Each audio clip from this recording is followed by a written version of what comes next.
Amtiavana ndray tompo-kilasy tompo amin'ny diana ny tokantrano amin'izao takariva ny talata fa efatra ny volana Jolay 7 sy 20 izao miarabanao tonga soa indray eto amin'ny fampalalam-bavao ny fahitalavitra matv amin'izao takariva izao ary ihany koa manasanao Amtiavana anaraka izany hatramin'ny farany eo amin'ny tontolo politika avy hatrany no isantarana ny fampalalam-bavaontsika amin'izao alina izao mienjandro ny tady eo amin'ny antoko tim sy ny prefektura eto Antananarivo na dio tokoa aza matsy ny fisintonana nataon'ny préfet ny fahazavon-dalana nomeny ny antoko tim anao etsika fankalazana ny faha-10 taona ny Etsimamasina dia nilaza ny tsy hemitry marika Ravalomanana sy ny mpiaraty aminy nilaza kosa nefa izy io arivo io tetsy Analakely fa atao ampilaminana tanteraka ny etsika ary tsy hisy ny kabary politika fa fivavahana sy lanonana no atao Etsimamasina amin'ny sabotsy ho avy izao. Na dia eo aza ny fisintonana ny fahazahon-dalana anaovan'ny antoko tim ny fankalazana ny faha-12 taona ny orenany Etsimamasina ny sabotsy izao nataon'ny prefektura ny tanàna Antananarivo dia nilaza ny tsy hemitra ity antoko ity. Ny filoha nasionaly n'ity antoko ity no nilaza izany androany tetsy amin'ny lapan'ny tanàna Analakely. Efa nahazo fahazahon-dalana izay hoy izy ka tsy hemitra izany fa ho tanterahana Etsimamasina ny fankalazana amin'ny sabotsy 9 Jolay ho avy izao. Tady be mihitsy ny fitondrana indrindra ny préfet Antananarivo na amin'ny alalana izy tamin'ny FM tokony amin'ny alalana izy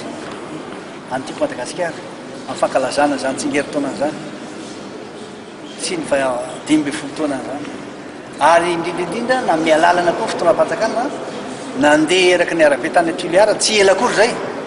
tena honany tsy amin'ny alalana anaovan'ny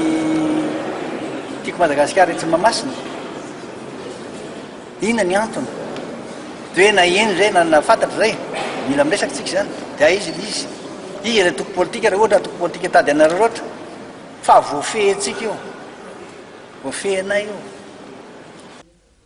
Nilaza koa anefa i marika Ravalomanana fa dia atao ampilaminana izany etsika izany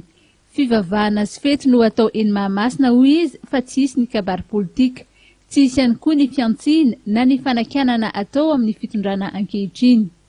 Mihitsy hoe ary tsy hisy mihitsy zany hoe kabary politika nda andranotra nda anaratsy ny fitondrana mba ilazana aminareo koa fa azo lazaina tsara mihitsy hoe reto ny zavatra ataoko raha ilaina koa zany hoe reto ny tononkira sy ny hira andalakira tokony tenenina eo sy ny mpitandrina mety hitondroary ny mopera mety ho avy eo sy ny presbytera mety ho avy eo omenay koa zany tena mazava tsara. Dia raha tianareo koa izy aby mpira ho avy eo dia mpira malaza aloha izy mpira malaza mahafantatra tsara ny tokony ataony reo.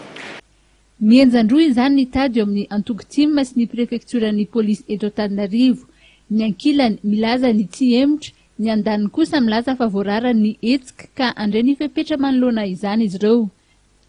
Milaza ny antoko tim fa hitandro tanteraka ny filaminana ao anaty sy ny manodidina ny kianja ny andro izay zavatra mety hitranga amin'ny sabotsy izao ny rehetra.